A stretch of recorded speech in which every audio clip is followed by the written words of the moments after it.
ஆத்ம நண்பர்கள் அனைவருக்கும் அன்பான வணக்கம்.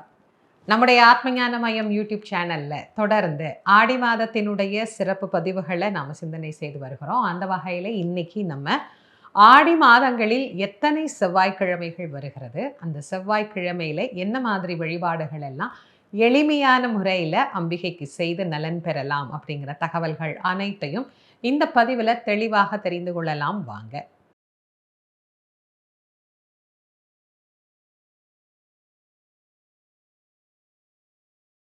பொதுவா ஆடி மாதம் அம்பிகைக்கு விசேஷமான மாதம் அப்படின்னு நாம எடுத்துக்கிட்டா கூட, அதுல வரக்கூடிய சில கிழமைகள் அம்பாளுக்கு ரொம்ப ரொம்ப விசேஷமானது. குறிப்பாக அதுல செவ்வாய்க்கிழமை. இந்த செவ்வாய்க்கிழமை அப்படிங்கிறதுக்கு நிறைய சிறப்புகள் உண்டு. இது ஒரு மங்களகரமான வாரம் அப்படின்னே சொல்லலாம். மங்களமான நாள். ஆனா நெறைய பேரு நம்ம ஊர்ல செவ்வாய்க்கிழமையா ஒண்ணும் புதுசா செய்யக்கூடாது. செவ்வாய்க்கிழமை அத பண்ணக்கூடாது, இத பண்ணக்கூடாது, இது வாங்கக்கூடாது, அது வாங்கக்கூடாது அப்படி எல்லாம் சொல்லி சொல்லியே செவ்வாய்க்கிழமை கூட பல பேருக்கு இப்ப செய்யணுமா இந்த நாள்ல அப்படின்னு யோசிக்கிற அளவுக்கு மாறிப்போச்சு. அப்படி இல்ல. இது ஒரு மங்களகரமான நாள். அம்பிகைக்கு ரொம்ப ரொம்ப விசேஷமான நாள். ஏன் முருக வழிபாட்டுல கூட செவ்வாய்க்கிழமை ரொம்ப ரொம்ப விசேஷமானது. அப்போ பல சிறப்புகள் உள்ளடக்கியது தான் இந்த செவ்வாய். ஆடி மாசத்துல நமக்கு முதல்ல எத்தனை செவ்வாய்க்கிழமை வருது அப்படிங்கிறத பார்ப்போம். அதுக்கு பிறகு ஒவ்வொரு செவ்வாய்க்கிழமையிலையும் என்ன பண்ணலாம் அப்படிங்கிற எளிமையான வழிபாட்டை உங்களுக்கு நான் சொல்றேன். ஆடி முதல் செவ்வாய்க்கிழமை ஜூலை மாதம் 21ஆம் தேதி வருது. இரண்டாவது செவ்வாய்க்கிழமை ஜூலை மாதம் 28ஆம் தேதி வருகிறது. மூன்றாவது செவ்வாய்க்கிழமை ஆகஸ்ட் மாதம் 4ஆம் தேதியும், நான்காவது செவ்வாய்க்கிழமை ஆகஸ்ட் மாதம் 11ஆம் தேதியும் நமக்கு வருகிறது. மொத்தம் 4 செவ்வாய்க்கிழமை நமக்கு இந்த ஆடி மாசத்துல அமைஞ்சிருக்கு. அதுல முதல் செவ்வாய் ஜூலை மாதம் 21ஆம் தேதி நமக்கு அமைந்திருக்கிறது. இந்த முதல் செவ்வாய்க்கிழமை அன்னைக்கு என்ன பண்ணணும்? பொதுவா செவ்வாய் பிள்ளையார் விரதம் இருக்கிறத பத்திலாம் நான் தனிப்பதிவே கொடுத்துருக்கேன். ஏன்னா நிறைய பேர் கமெண்ட்ல கேட்பீங்க, அம்மா செவ்வாய்க்கிழமை இந்த ஔவையார் விரதம், செவ்வாய் பிள்ளையார் விரதம் பத்தி சொல்லுங்கன்னு. பல ஆண்டுகளுக்கு முன்னாடியே அதை பத்தி நான் சொல்லியிருக்கேன். நீங்க அந்த பதிவுகள்ல போய் அதை பார்த்துக்கோங்க. அந்த விரதம் இருக்கணும்னா. நான் இதுல ஒரு 4 வாரமும் 4 வகையான எளிமையான வழிபாடு தான் நான் உங்களுக்கு சொல்ல போறேன். அதுல முதல் விஷயமா சொல்ல போறது கடன் பிரச்சனை நீங்கிறதுக்கு. ஏன்னா நிறைய பேருக்கு இன்னமும் இந்த கடன் தொல்லை அப்படிங்கிறதுல இருந்து வெளியே வர முடியாம நிறைய வழிபாடுகள் செய்கிறோம், நிறைய வேண்டுதல்கள் செய்கிறோம் அப்படின்னு சொல்லிக்கிட்டே இருக்கிறாங்க. பொதுவாகவே செவ்வாய்க்கிழமை கடன் அடைக்கிறதுக்கு ரொம்ப நல்ல நாள் அப்படிங்கிறத நான் ஏற்கனவே பல பதிவுகளில் கொடுத்துருக்கேன். அதே மாதிரி ஆடி மாதத்தில் வர்ற செவ்வாய்க்கிழமை அன்று பிரதோஷ வேளையில் நாம் செய்யக்கூடிய சில எளிமையான வழிபாடுகள் கடன் சுமையிலிருந்து நம்மை காப்பாற்றும் அப்படிங்கிறது நிதர்சனமான உண்மை. நிறைய பேருக்கு இது கை கண்ட ஒரு பலனாகவே அமைஞ்சிருக்கு. பொதுவா பிரதோஷ காலத்துல நாம வழிபாடு பண்ணாலே நம்முடைய கடன் சுமைகள் நீங்கும் அப்படிங்கிறத ஏற்கனவே நான் உங்களுக்கு சொல்லியிருக்கேன். என்னுடைய பழைய பிரதோஷ பதிவுல போய் நீங்க பாருங்க. பிரதோஷ விரதம் இருக்கிறதுனால என்னென்ன பலன்கள் கிடைக்கும் அப்படிங்கிறத அதுல நிறையவே நான் உங்களுக்கு கொடுத்துருக்கேன். தினந்தோறுமே ஒரு பிரதோஷம் உண்டு. அதாவது அதற்கு நித்திய பிரதோஷம் அப்படின்னு பேரு. அன்றாடம் மாலை 4:30 மணியிலிருந்து 6 மணி வரைக்கும் ஒரு பிரதோஷ காலமாகவே நம்ம அதை எடுத்துக்கலாம். அதுல குறிப்பாக ஆடி மாதத்துல வரக்கூடிய செவ்வாய்க்கிழமை அன்று அந்த பிரதோஷ வேளையில நாம சிவபெருமானையும் அம்பாளையும் வழிபாடு பண்ணினோம் அப்படின்னா இந்த கடன் சுமை அப்படிங்கிறது நீங்கும். எப்படி நாம இந்த விரதம் எடுத்துக்கிறது? பொதுவா செவ்வாய்க்கிழமை காலையிலிருந்து உபவாசமாக இருக்கிறதுங்கிறது நிறைய பேருக்கு வழக்கம் இருக்கு.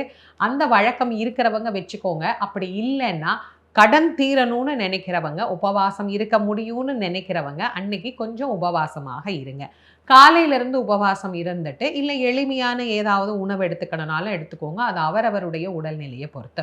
மாலை 4:30 மணியிலிருந்து 6 மணிக்குள்ளாக இந்த பிரதோஷ காலத்துக்கு உள்ளாக முடிஞ்சா கோவிலுக்கு போங்க. ஏதாவது ஒரு அம்மன் கோயிலோ, சிவன் கோயிலோ, முருகர் கோவில் இருந்தா கூட பரவாயில்ல. பக்கத்துல என்ன கோயில் இருக்கோ அங்க போங்க. போய் இறைவனை வழிபாடு பண்ணுங்க. சுவாமிக்கு ஒரு நெய் விளக்கு ஒன்று ஏத்துங்க. என்னுடைய கடன் தொல்லை எல்லாமே நீங்கணும் அப்படின்னு பிரார்த்தனை பண்ணிக்கிட்டு யாராவது ஒருத்தருக்கு ஏதாவது ஒரு உணவு வாங்கி கொடுங்க. இதுதான் வாங்கி கொடுக்கணும் அப்படிங்கிறது கிடையாது. எளிமையான உணவுகள், ஏதோ ஒரு உணவு அந்த பிரதோஷ நேரத்துல வாங்கி நீங்க அவங்களுக்கு கொடுத்துட்டு எங்களுக்கு இருக்கிற கடன் தொல்லை நீங்க வேண்டும் அப்படின்னு பிரார்த்தனை பண்ணிட்டு வாங்க. இப்போ ஒரு உதாரணத்துக்கு சொல்றேன். நீங்க ஒரு சிவன் கோயிலுக்கே போறீங்க அப்படின்னா சிவபெருமானையும் நந்தீஸ்வரரையும் எப்படி பிரதோஷ காலத்தில் வழிபாடு பண்ணுவோமோ அதே மாதிரி அந்த வழிபாட்டை செய்துவிட்டு இறைவனுக்கு நாம அர்ச்சனையோ இல்லை ஒரு நெய் தீபமோ என்ன முடியுதோ அதை நீங்கள் செஞ்சுட்டு வெளியில் வரும்போது ஒருத்தருக்கு அன்னதானம் வாங்கி கொடுத்துட்டு வாங்க.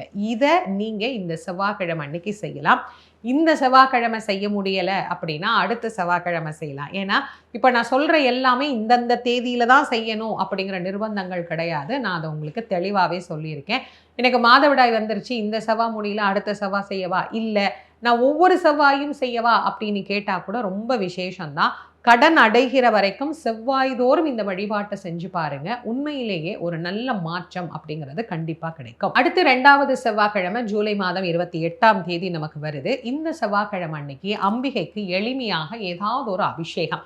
நீங்க வீட்டில் அம்பிகையினுடைய திருவுருவ படம் வச்சிருக்கிறீங்க அப்படின்னா பால் பழங்கள் நைவேத்தியம் பண்ணி வழிபாடு பண்ணலாம். இல்லை அம்பாளை விக்கிரகமாக வச்சிருக்கிறீங்கன்னா வீட்டிலேயே கூட நீங்கள் இந்த அபிஷேகம் செய்யலாம். வீட்டில் எங்கள்கிட்ட படம் இல்லை விக்கிரகம் இல்லை அதெல்லாம் எதுவுமே இல்லைம்மா, நாங்கள் எளிமையாக தான் பூஜை அறை வச்சுருக்கிறோம், ஆனால் பக்கத்தில் கோயிலுக்கு போய் வழிபடுறதுக்கு வாய்ப்பு இருக்குது அப்படிங்கிறவங்க செவ்வாய்க்கிழமை அன்னைக்கு கோயிலுக்கு போயிட்டு அம்பிகைக்கு எப்போ அபிஷேகம் நடக்கும் அப்படிங்கிற நேரம் கேட்டுக்கோங்க.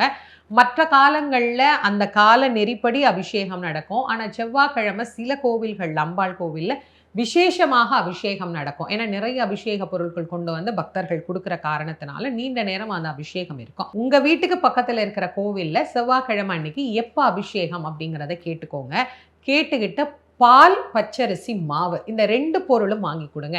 ஏன்னா பால் வந்து நல்ல வளம் நலம் செல்வம் எல்லா விதமான சௌகரியங்களையும் நமக்கு பெற்றுத்தரும். இந்த பச்சரிசி மாவு நமக்கு பிறவி கடனையும் நீக்கும், இப்ப வாங்கி இருக்கிற கடனும் நீங்கும், நம்முடைய துன்பங்களும் நீங்கும்.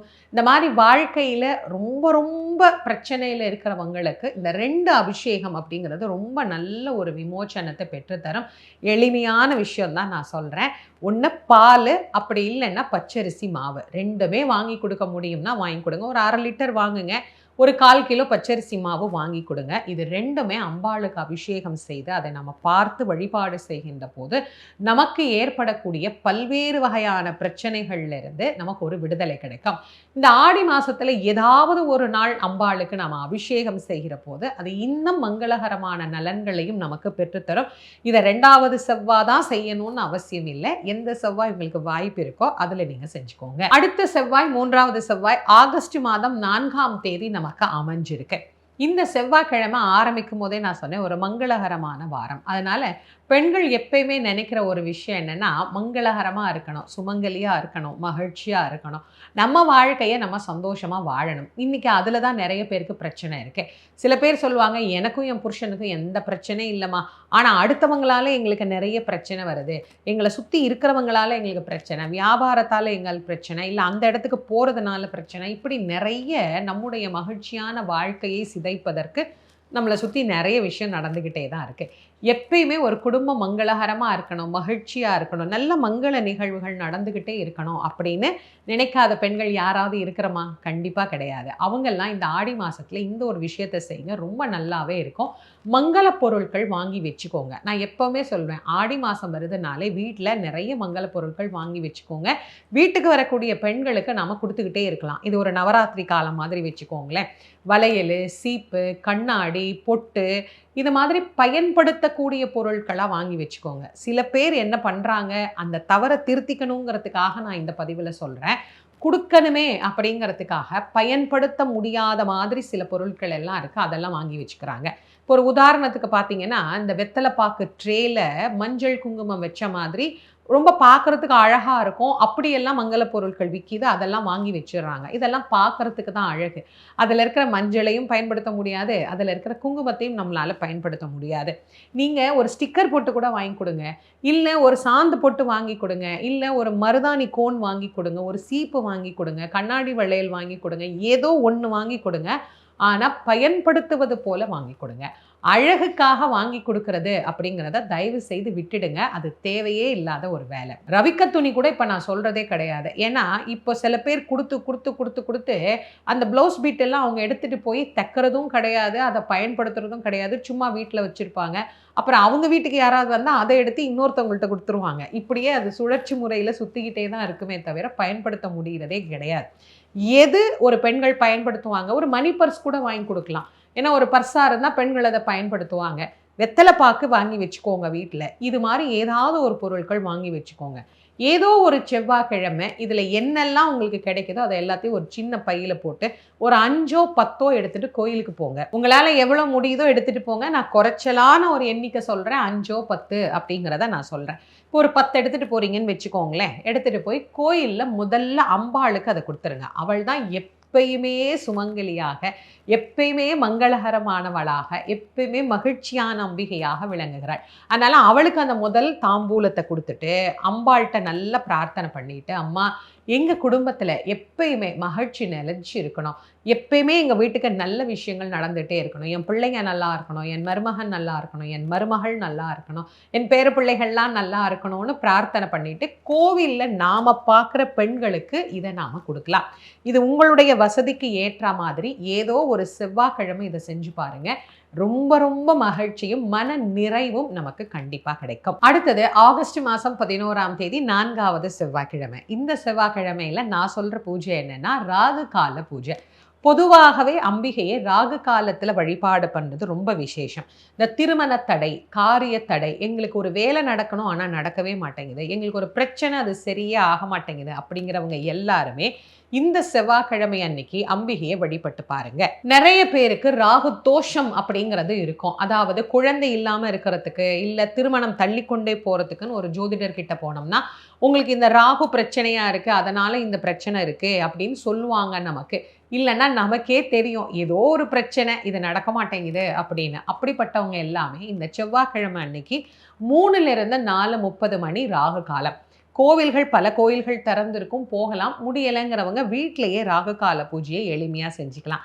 எப்படி செய்றது அப்படிங்கிறத நான் ராகு கால பூஜை செய்வது எப்படி அப்படின்னு தனியாவே ஒரு பதிவு குடுத்துருக்கேன். அதோட லிங்க்க கீழ டிஸ்கிரிப்ஷன் பாக்ஸ்ல நான் சேர்க்கிறேன். அதுல போய் நீங்க பார்த்து விரிவா தெரிஞ்சுக்கோங்க. வீட்ல எப்படி செய்யலாம், கோயில்ல எப்படி செய்யலாங்கிறதையும் நான் சொல்லியிருக்கேன். இத கடைசி வாரத்துல நீங்க செய்து செவ்வாய் ஆடி மாத கடைசி வாரத்துல நீங்க செய்து அம்பிகையை வழிபட்டு நலன் பெறலாம். இப்ப 4 வாரமும் எளிமையான 4 வழிபாடுகள் தான் நான் உங்களுக்கு சொல்லியிருக்கேன். ரொம்ப ரொம்ப எளிமையான வழிபாடுகள தான் நான் உங்களுக்கு குடுத்துருக்கேன். ஏன்னா, ஒவ்வொரு வருஷமும் நிறைய வழிபாடுகள பத்தி நம்ம பேசியாச்சு. ஆனா, இப்ப நெறைய பேருக்கு தேவைப்படுறது என்ன அப்டின்னா, "அம்மா ரொம்ப சிம்பிளா சொல்லுங்கம்மான்னு."